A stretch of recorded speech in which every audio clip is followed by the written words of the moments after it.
Good morning, good morning सभी को, good morning सभी को, राम राम सभी को, जय हिंद सभी को, गुड मॉर्निंग, राधे राधे भैया, राधे राधे, हर हर महादेव, हर हर महादेव, सभी को गुड मॉर्निंग, सभी को गुड मॉर्निंग।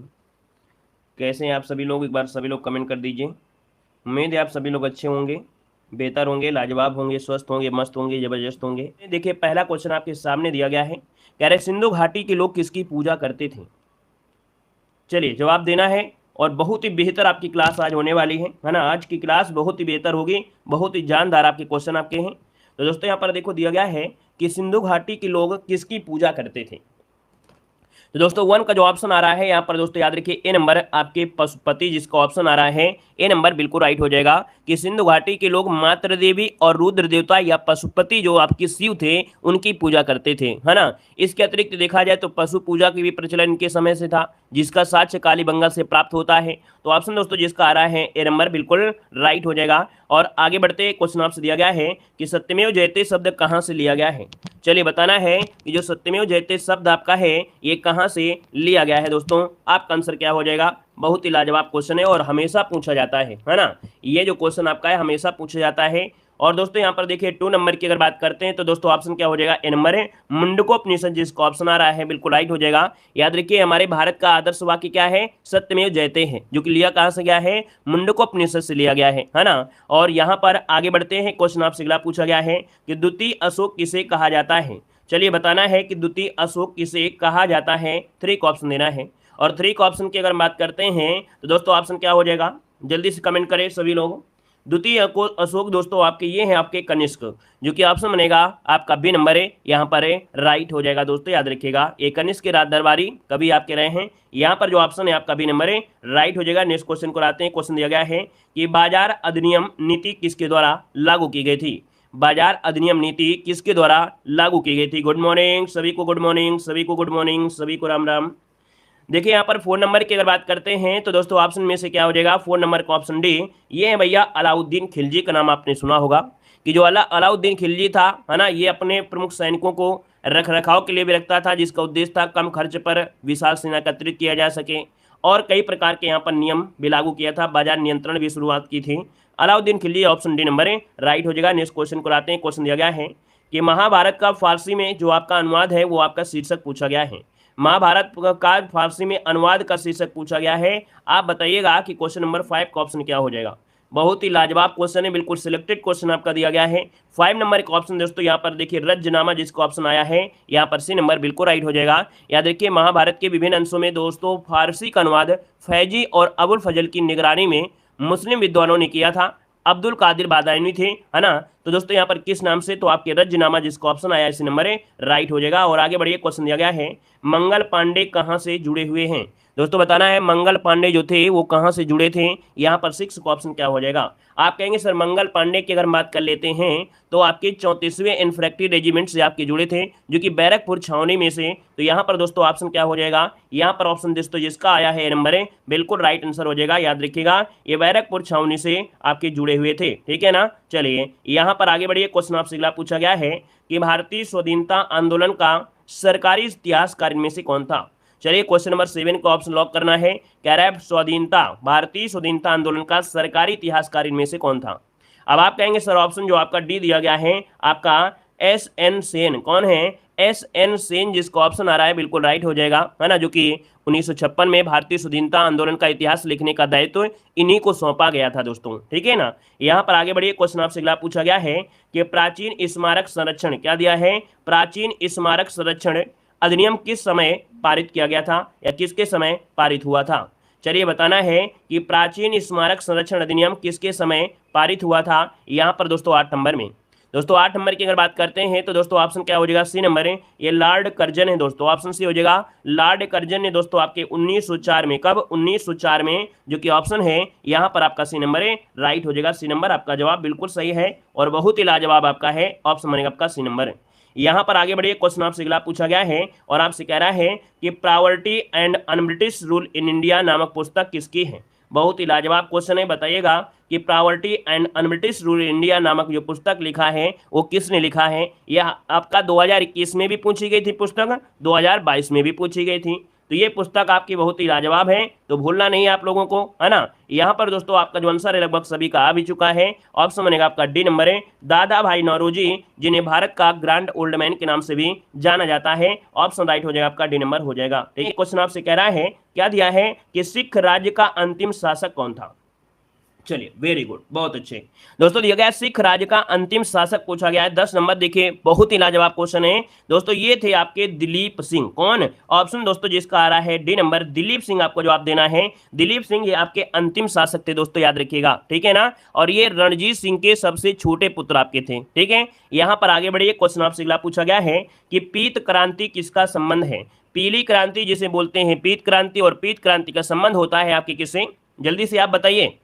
पीत क्रांति का संबंध कैसा होता है, तिलहन से होता है, बिल्कुल सही है, तिलहन उत्पादन से आपका है, तिलहन उत्पादन से, ठीक है ना। अगर आपसे पूछे अनाज उत्पादन क्या होता है, अनाज उत्पादन से क्या होता है, तो आप कहेंगे सर हरित क्रांति होता है। क्या होता है, हरित क्रांति का संबंध आपके अनाज उत्पादन से है। अगर पूछे दुग्ध उत्पादन का संबंध किससे है, तो आप कहेंगे श्वेत क्रांति से है। किससे है, तो आपके श्वेत क्रांति संबंध है आपके दोस्तों, याद रखिए, श्वेत क्रांति संबंध है आपका दूध उत्पादन है। और मत्स्य क्रांति का संबंध है आपके दोस्तों नीली क्रांति, है ना। क्या हो जाएगा, नीली क्रांति का संबंध है आपके मत्स्य उत्पादन से। तो इनमें से क्वेश्चन आपका बन जाता है। नेक्स्ट क्वेश्चन कराते हैं। क्वेश्चन दिया गया है कि विंध्य शैलों में से जिसके बृहद भंडार पाए जाते हैं वो आपके कौन हैं।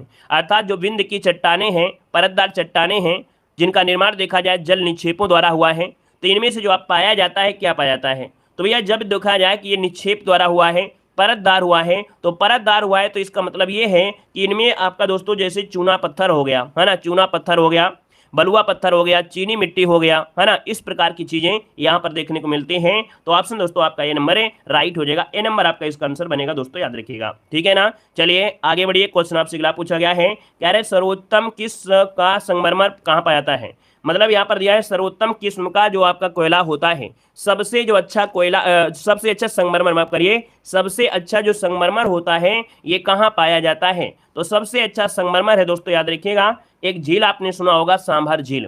सांभर झील के पश्चिमी भाग में जाएंगे, उसके निकट पड़ता है मकराना। क्या पड़ता है, मकराना एक जगह पड़ती है राजस्थान में, ठीक है ना। यहाँ पर सबसे उच्च कोटि का संगमरमर पाया जाता है। तो दोस्तों यहाँ पर जो आपका आंसर है दोस्तों, आपका ये नंबर है, राइट हो जाएगा। अगर हम आपसे पूछें कि भैया जो ताजमहल बना है ना, ताजमहल, है ना, आगरा में जो ताजमहल बना है वो इसी प्रकार के पत्थर से बना है, अर्थात मकराना पत्थर से ही बना है। कोलकाता का जो विक्टोरिया मेमोरियल बना है दोस्तों, वो भी इसी पत्थर से बना हुआ है, याद रखिएगा। ऑप्शन ये नंबर राइट हो जाएगा। नेक्स्ट क्वेश्चन को आते हैं। क्वेश्चन दिया गया है और आपसे कह रहा है कोरबा कोयला क्षेत्र अवस्थित है। क्या दिया गया है, कोरबा कोयला क्षेत्र अवस्थित है दोस्तों 14 नंबर में। तो आपका आंसर क्या होगा, तो कोरबा कोयला क्षेत्र आपके छत्तीसगढ़ में पड़ता है, छत्तीसगढ़ जो कि ऑप्शन है यहाँ पर बी नंबर आपका राइट हो जाएगा दोस्तों। मतलब देखा जाए यहाँ की नदी बेसिन में आपका ये आपका पाया जाता है कोयला क्षेत्र, ठीक है ना। और इसी के पास ही कोरबा ताप विद्युत केंद्र भी आपका बना हुआ है। यहाँ पर दोस्तों अगला क्वेश्चन दिया गया है, निम्न में से कौन सा एक भारत की सबसे पुरानी तेल शोधन इकाई आपकी है। दोस्तों भारत की सबसे पुरानी तेल शोधनशाला इकाई जो आपकी है कौन सी है, आप कहेंगे सबसे ज्यादा पुरानी ये आपकी डिगबोई है। डिगबोई कहाँ पड़ती है, जल्दी से कमेंट करिए, जल्दी बताइएगा कि डिगबोई कहाँ पड़ता है। एक बार नहीं बहुत बार पढ़ाया गया है ना, डिगबोई कहाँ पड़ता है, जल्दी से कमेंट करें। और दोस्तों ये जो चालू हुई थी 1901 में चालू हुआ था, तब तक आप कमेंट करिए डिगबोई कहाँ पड़ता है, ठीक है ना। जो आपका दिया गया है कोपली दिया गया है, कोपली वैसे कोयली होता है, क्या होता है, कोयली होता है, कोयली।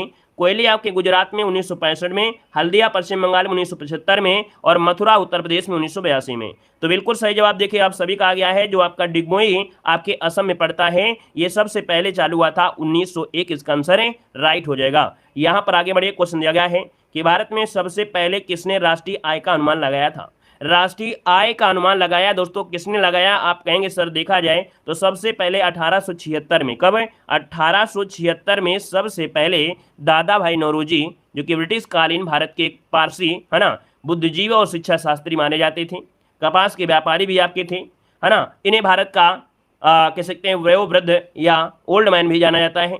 आरंभिक राजनीतिक सामाजिक नेता भी कहलाते थे। इन्होंने सबसे पहले राष्ट्रीय आय का अनुमान लगाया था। मतलब ऑप्शन दोस्तों यहाँ पर जो हो जाएगा सी नंबर है, यहाँ पर राइट हो जाएगा और जवाब सभी का बिल्कुल सही आ गया है। क्लियर है। यहाँ पर आगे बढ़िए। क्वेश्चन आपसे दिया गया है कि राष्ट्रीय महिला कोष की स्थापना किस योजना में की गई थी। राष्ट्रीय महिला कोष की जो स्थापना थी वो किस योजना में की गई थी। तो दोस्तों ये 8वीं पंचवर्षीय योजना में की गई थी, ऑप्शन बनेगा बी नंबर है, 8वीं पंचवर्षीय योजना में की गई थी, है ना। यहाँ पर जो आंसर है वो आपका बी नंबर है, राइट हो जाएगा। इसका उद्देश्य था कि 1993 में इस कोष का गठन करके, है ना, मतलब देखा जाए तो ऋण संबंधी आवश्यकता को पूरा करने के लिए यहाँ पर किया गया था। यहाँ पर आगे बढ़िए, क्वेश्चन दिया गया है कि भारतीय स्टेट बैंक को पहले कहा जाता था। दोस्तों जो आज आपका भारतीय स्टेट बैंक है ना, पहले भैया स्टेट बैंक नहीं था, पहले इसका कुछ दूसरा नाम था। क्या नाम था बताइएगा? पहले इसका पूरा नाम था इंपीरियल बैंक। क्या था? याद रखिएगा, सबसे पहले इसका नाम इंपीरियल बैंक था। कब? तो आपके 1921 में। कब? 1921 में जब स्थापित हुआ था तब इसे इंपीरियल बैंक कहते थे। बाद में क्या हुआ कि यहाँ पर 1955 में, क्या 1955 में क्या हुआ भैया, यहाँ पर देखा जाए तो इसका नाम बदल कर भारतीय स्टेट बैंक किया गया था। इसके पहले भी इसका नाम परिवर्तन हुआ था 1925 में। कब? 1925 में। जब 1921 के बाद 1925 में नाम परिवर्तन हुआ था तब इसे सिंडिकेट बैंक का नाम दिया गया था। क्या? सिंडिकेट बैंक का नाम दिया गया था। ठीक है, तो इसका नाम परिवर्तन होते हुए फाइनल देखा जाए तो भारतीय स्टेट बैंक 1955 में इसकी स्थापना हुई थी, है ना। यहाँ पर आगे बढ़िए, अगला पूछा गया है, कह रहा है भारत में राष्ट्रीय उपभोक्ता दिवस कब मनाया जाता है। चलिए दोस्तों, यहाँ पर जवाब देना है 20 नंबर में। कह रहा है भारत में राष्ट्रीय उपभोक्ता दिवस जो मनाते हैं ये कब मनाते हैं। 20 का ऑप्शन देखिए, आपका जो 24 दिसंबर आ रहा है, क्या आ रहा है? 24 दिसंबर जिसका ऑप्शन आ रहा है बिल्कुल राइट आंसर है, यहाँ पर हो जाएगा, है ना। और देखा जाए तो आपके 1986, क्या 1986 दोस्तों, एक क्वेश्चन याद रखना है कि 1986 में इसी दिन उपभोक्ता संरक्षण अधिनियम पारित किया गया था। ठीक है ना। यहाँ पर दोस्तों, यहाँ पर 10 दिसंबर को क्या मनाते हैं? 10 दिसंबर को मनाते हैं अंतर्राष्ट्रीय मानव अधिकार दिवस, है ना। 10 दिसंबर को मनाते हैं अंतर्राष्ट्रीय मानव अधिकार दिवस। और 5 जून तो आप लोग जानते हैं भैया, है ना, पर्यावरण दिवस मनाया जाता है। बहुत अच्छे, बेहतर जवाब आप लोगों के आ रहे हैं। अभी तक हम देख रहे हैं मैक्सिमम लोगों के आंसर बिल्कुल सही आ रहे हैं, 100% बिल्कुल सही है।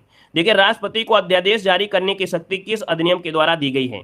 तो दोस्तों यहाँ पर देख सकते हैं कि राष्ट्रपति को अध्यादेश जारी करने की जो शक्ति है वो किस अधिनियम के द्वारा दी गई है। तो दोस्तों आपका आंसर क्या होगा? 21 नंबर का ऑप्शन बी, ये है भैया भारत सरकार अधिनियम जो 1935 है। भारत सरकार अधिनियम 1935 है और धारा जो आपकी है वो 42 है। धारा 42 के तहत आपका है।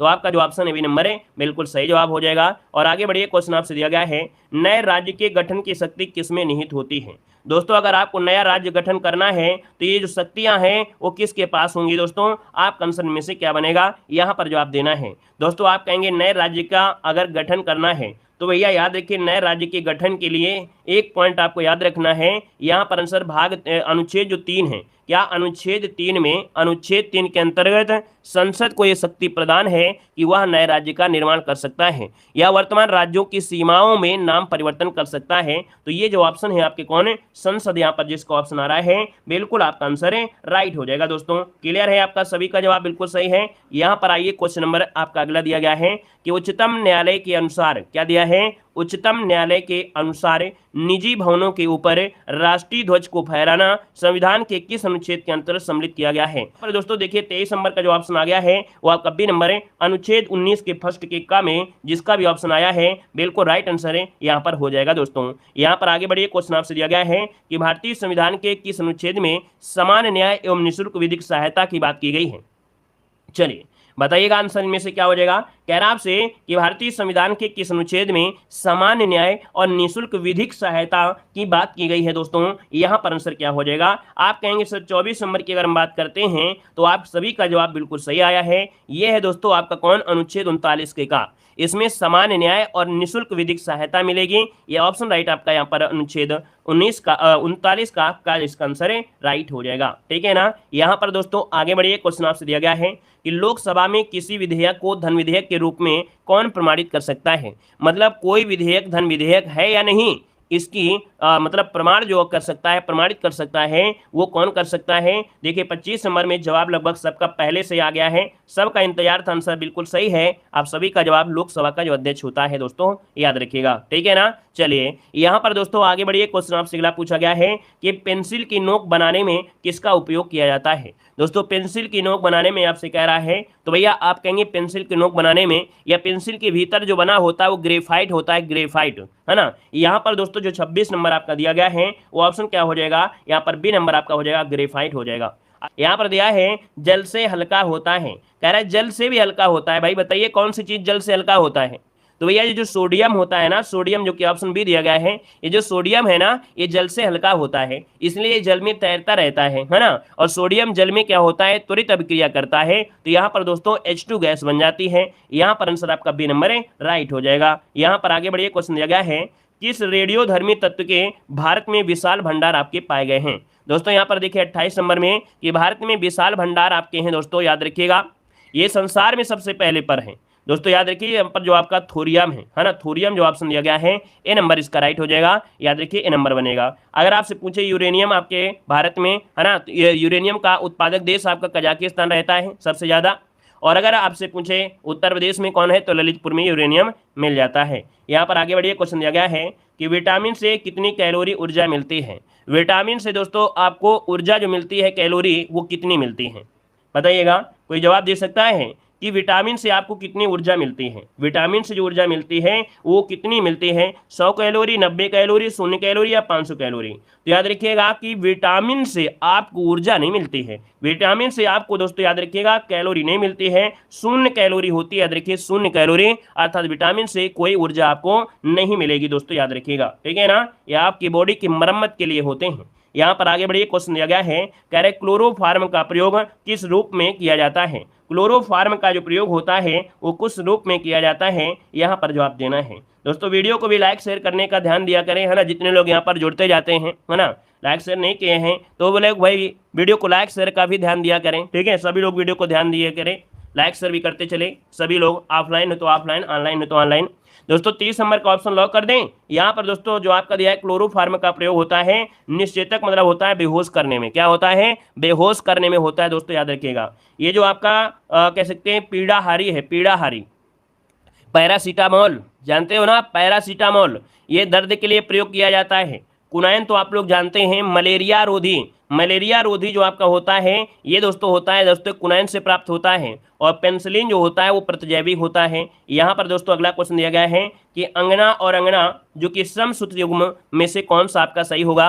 दोस्तों यहाँ पर आपको जवाब देना है, आपका जो आंसर है यहाँ पर राइट क्या हो जाएगा। चलिए ऑप्शन को लॉक कर दीजिए जल्दी से, आपका जवाब इनमें से क्या हो जाएगा। अब आप कहेंगे सर देखा जाए तो 56 नंबर में यहाँ पर अंगना और अंगना, यहाँ पर आपका क्या हो जाएगा, यहाँ पर आभूषण स्त्री ये तो नहीं होगा, पहला वाला ऑप्शन हो जाएगा पत्नी और आपका छोटा आंगन, है ना, यहाँ पर आंसर आपका राइट हो जाएगा दोस्तों। और यहाँ पर आगे बढ़िए, क्वेश्चन आपसे दिया गया है कि 9 कनौजिया 9 और 90 चूहे, 9 कनौजिया और 90 चूहे, है ना, यहाँ पर दोस्तों आप जवाब देंगे क्या, तो कहेंगे भैया यहाँ पर एकता ना होना, क्या एकता ना होना, यहाँ पर 9 कनौजिया और 90 चूहे हैं, है ना, तो यहाँ पर आंसर क्या होगा, एकता ना होना, मतलब ऑप्शन बी नंबर राइट हो जाएगा, जैसे ऑप्शन बी हो जाएगा। नेक्स्ट क्वेश्चन को आते हैं। क्वेश्चन दिया गया है निम्नलिखित वाक्यों में से शुद्ध वाक्य यहाँ पर बताना है, कौन सा वाक्य शुद्ध हो जाएगा। दोस्तों 58 का ऑप्शन लॉक करना है। अब आप देखेंगे 58 नंबर में एक पॉइंट आपको समझ में आ रहा है क्या, अनेक, इसका मतलब है फोकस कहीं ना कहीं अनेक पर किया गया है, तो ये सही होना चाहिए क्योंकि अनेकों शब्द हमेशा गलत होता है और अनेकों की जगह अनेक दिख रहा है।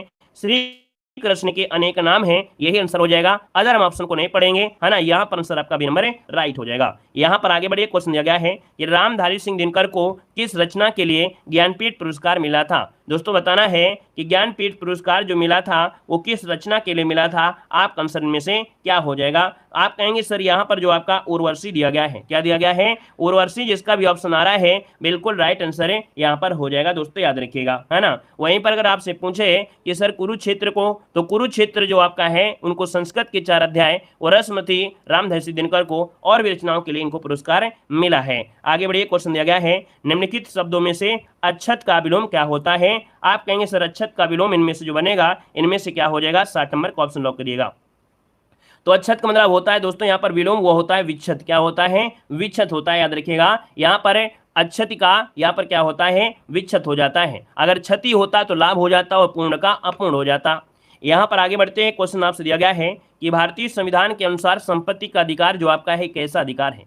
तो आप कहेंगे सर संपत्ति का जो अधिकार है ना ये क्या है, कानूनी अधिकार है ना। यहाँ पर दोस्तों याद रखिए इसे विधिक अधिकार भी कहा जाता है, कानूनी अधिकार को इसे विधिक अधिकार भी कहते हैं। और 1978 में 44वें संविधान संशोधन द्वारा संपत्ति के अधिकार को विधिक अधिकार में परिवर्तित कर दिया गया था। लगभग सभी का जवाब देखते हैं यहाँ पर आ गया है। ऑप्शन ए नंबर है, कानूनी अधिकार या विधिक अधिकार आप लोग बोल सकते हैं। ऑप्शन बनेगा आपका ए नंबर है। और आगे बढ़िए, क्वेश्चन दिया गया है कि बंगाल का शोक किस नदी को कहते हैं। बंगाल का शोक किस नदी को कहते हैं। आप कहेंगे सर बंगाल का जो शोक है वो है दामोदर नदी। हमने लगा दिया भैया दामोदर नदी, आपका ऑप्शन हो गया, मान लेते हैं। आप बताइएगा कि कोसी नदी कहाँ का शोक है। बताइएगा कि जो कोसी नदी है ये कहाँ की शोक है। एक हमने बताया और एक आप बताइएगा कि जो कोसी नदी है ये कहाँ की शोक कहलाती है। आप कहें सर जी ये कोसी नदी बिहार की शोक कहलाती है, ये आपका बिहार का शोक हो जाएगा। ठीक है ना। आगे बढ़िए, क्वेश्चन दिया गया है, कह रहे मरणोपरांत प्रथम भारत रत्न किन्हें दिया गया था। मरणोपरांत सबसे पहले जो भारत रत्न दिया गया वो किसे दिया गया था। तो दोस्तों यहाँ पर आपका जो आंसर बनेगा वो हो जाएगा लाल बहादुर शास्त्री, जो कि ऑप्शन बनेगा आपका बी नंबर है, राइट हो जाएगा। अगर आप पूछे सबसे पहले किसको दिया गया था, तो सबसे पहले दिया गया था आपके सर्वपल्ली राधाकृष्णन को। किसको सबसे पहले दिया गया था, आपके सर्वपल्ली राधाकृष्णन को दिया गया था। अगर आपसे पूछे कि पहले गैर भारतीय कौन थे, है ना, गैर भारतीय प्रथम जो थे जिनको रत्न दिया गया, ये खान अब्दुल गफ्फार खान थे। ये पहले भारतीय थे, गैर भारतीय थे जिनको ये दिया गया था। जितना भी क्वेश्चन बन सकता है हम प्रयास करते हैं कि आपको एक ही चीज में आपको देखने को मिल सकती है। आगे बढ़िए, क्वेश्चन दिया गया है और कह रहा है कि भारत का पहला राष्ट्रीय खेल विश्वविद्यालय किस राज्य में स्थापित किया गया है। लाजवाब क्वेश्चन है, जवाब देना है कि भारत का प्रथम राष्ट्रीय खेल विश्वविद्यालय जो आपका है ये कहां पर स्थापित किया गया है। आप कहेंगे सर जी मणिपुर में किया गया है। मणिपुर जो कि ऑप्शन है आपका नंबर हो जाएगा। और इसकी स्थापना आज नहीं 2018 में की गई थी, 2018 में की गई थी। और खेल और शारीरिक शिक्षा के क्षेत्र में यह प्रथम केंद्रीय विश्वविद्यालय भी है। यहाँ पर आगे बढ़िए, क्वेश्चन आपसे दिया गया है कि भारत भारती नामक पुस्तक के लेखक कौन है। भारत भारती पुस्तक के लेखक पूछा गया है, आपका आंसर क्या होगा। चलिए, तो भारत भारती आपका हो जाएगा मैथिली स्वर्णगुप्त, मतलब ऑप्शन बनेगा यहाँ पर सी नंबर है, मैथिली स्वर्णगुप्त आपको हमने बता दिया। अब आप ये बताइएगा कि भैया यहाँ पर देखा जाए तो बंकिम चंद्र चटर्जी की कोई एक पुस्तक बता सकते हैं आप लोग। बंकिम चंद्र चटर्जी की एक पुस्तक का नाम बता सकते हैं आप लोग। वंदे मातरम, याद रखिएगा, बंकिम चंद्र चटर्जी की पुस्तक है आपकी वंदे मातरम। रविन्द्रनाथ टैगोर जानते हैं आप लोग, गीतांजलि हो जाएगा। यहाँ पर दोस्तों प्रेमचंद की एक पुस्तक बता सकते हैं, तो आप कहेंगे गोदान गबन सेवा सदन ढेरों हो जाएंगी, है ना। तो इस प्रकार से दोस्तों यहाँ पर जो आंसर पूछा गया था भारत भारती, वो ऑप्शन सी हो गया। और आगे बढ़िए, क्वेश्चन दिया गया है कि उच्चतम न्यायालय की प्रथम महिला न्यायाधीश इनमें से कौन थी। उच्चतम न्यायालय की प्रथम महिला मुख्य न्यायाधीश जो थी इनमें से कौन थी। यहाँ पर जो आपका आंसर है वो आपका राइट इनमें से क्या हो जाएगा। यहाँ पर जो आप देना है आपका जो आंसर है यहाँ पर सही क्या हो जाएगा। चलिए भैया 86 नंबर है, लॉक करना है। आप कहेंगे सर 86 की अगर हम बात कर लेते हैं तो जवाब लगभग आपका सही होना चाहिए। उच्चतम न्यायालय में कौन थी, ये मीरा साहिब थी, फातिमा बीबी। कौन है, फातिमा बीबी, मीरा साहिब फातिमा बीबी हो जाएंगी।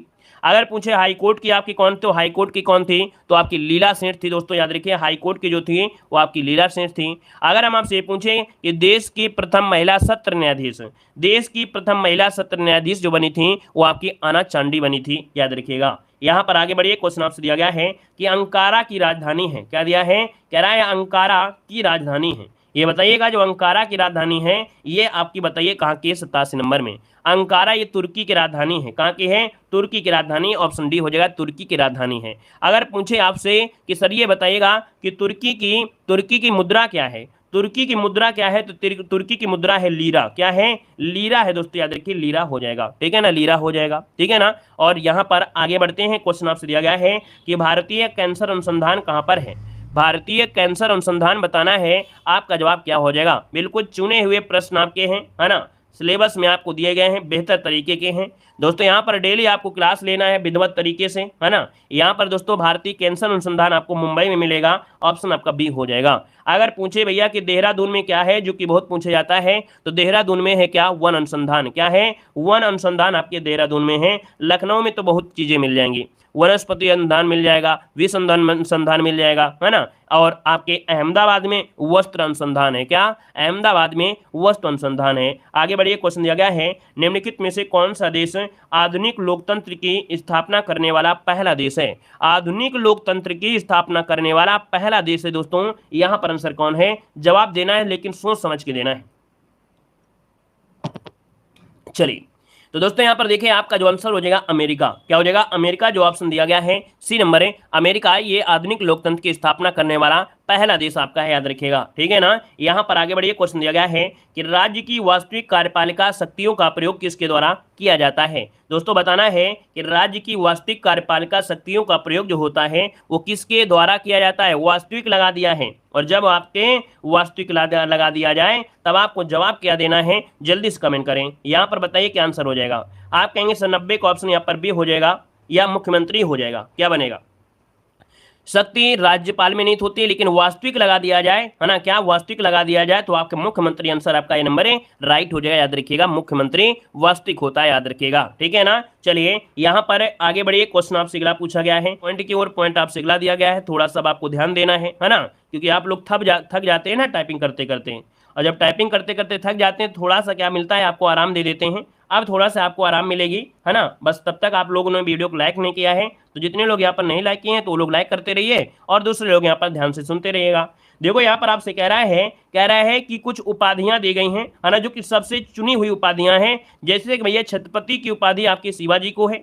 यहाँ पर दोस्तों आपके विद्यासागर दोस्तों आपकी ईश्वर चंद्र को कहा जाता है। महामना मदन मोहन मालवीय को कहते हैं। बापू या महात्मा मोहनदास करमचंद गांधी को कहा जाता है। सरदार या लौह पुरुष, क्या सरदार या तो लौह पुरुष कहा जाता है, वल्लभ भाई पटेल को कहते हैं। लोकमान्य किसे कहते हैं तो आपके बाल गंगाधर तिलक को कहा जाता है। नेताजी सुभाष चंद्र बोस को कहते हैं। पंजाब केसरी लाला लाजपत राय को कहते हैं। थोड़ा फास्ट पढ़ा रहे हैं इसलिए पढ़ा रहे हैं क्योंकि इसको हमने पढ़ाया है ना, रात वाली क्लास में पढ़ाया था। देखो दिया गया शहीद ए आजम ये आपके भगत सिंह को कहा जाता है।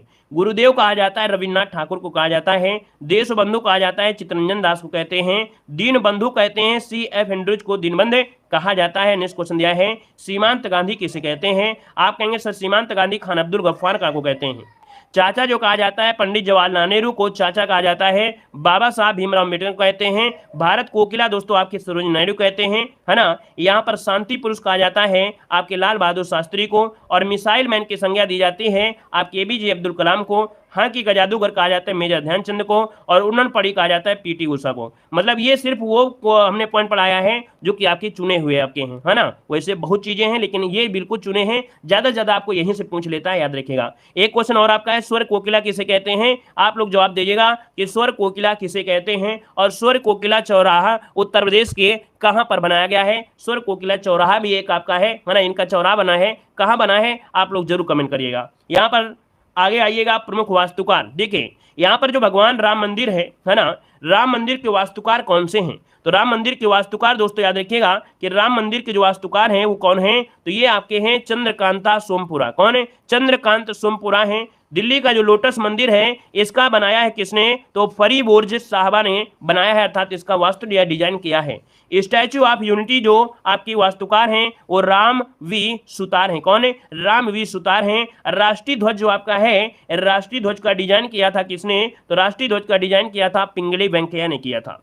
राष्ट्रपति भवन जो दिल्ली में है दोस्तों इसको बनाया था, अर्थात इसका डिजाइन किया था एडविन लुटियंस ने किया था। किसने, लुटियंस ने किया था। गेटवे ऑफ इंडिया जो आपके मुंबई में है इसका डिजाइन किया था किसने, तो जॉर्ज विंटेंट किसने किया था, जॉर्ज विंटेंट ने किया था। और भारत भवन जो आपका है दोस्तों, भारत भवन जो भोपाल में है इसका डिजाइन किया था किसने, तो इसका डिजाइन चार्ल्स कोरिया ने किया था। किसने, चार्ल्स कोरिया ने किया था। विक्टोरिया मेमोरियल दोस्तों, विक्टोरिया मेमोरियल का डिजाइन ये आपके विलियम एम्सडर्सन ने किया था। और ताजमहल जो आपका है दोस्तों, ताजमहल का डिजाइन, तो ताजमहल का डिजाइन उस्ताद अहमद लाहौरी ने किया था। यहाँ पर छत्रपति शिवाजी टर्मिनल का जो वास्तुकार है वह है आपका FV स्टीवंस हो जाएगा, है ना। ये जो सिर्फ चुने हुए प्रश्न है उनको लिया है। यहाँ पर आते हैं कुछ और भी चुने हुए आपके पॉइंट हैं। भारत में प्रथम बार क्या हुआ था, तो देखिए भारत में प्रथम जो जनगणना हुई थी कब हुई थी।